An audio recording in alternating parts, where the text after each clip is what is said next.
Betting సంబంధించి మనము last 20-25 days నుంచి కొంచెము పెద్ద ఎత్తున చేయడం జరిగింది. దాంట్లో ప్రధానమైన వ్యక్తుల్ని అరెస్ట్ చేశాము.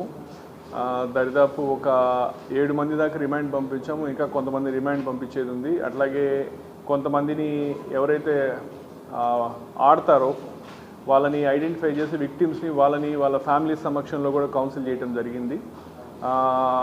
అట్లాగే ఇంకొంతమందిని కూడా మనము అదుపులో తీసుకోవాల్సింది. దాని గురించి మా సిఐ దర్శి వాళ్ళ టీం అందరూ కూడా వర్క్ చేస్తున్నారు. కాబట్టి మళ్ళీ ఈ ఐపీఎల్ సీజను ఈ బెట్టింగ్స్ క్రికెట్ బెట్టింగ్స్ బాగా జరుగుతాయి కాబట్టి ఈ సందర్భంగా యువతకు కావచ్చు మిగతా వాళ్ళందరికీ కూడా పోలీస్ శాఖ నుంచి మరొక విజ్ఞప్తి, దయచేసి బెట్టింగ్లోకి పాల్పడి మీ లైఫ్స్ మీ మనీ అంతా కూడా లూజ్ అయ్యి మీ ఫ్యామిలీస్కి ఒక డిస్ట్రెస్ వాళ్ళకి ప్రాబ్లం క్రియేట్ చేసే విధంగా ఉండకండి. ఈ బెట్టింగ్ అనే ఈ సోషల్ ఈవిల్ నుంచి దయచేసి దూరంగా ఉండండి.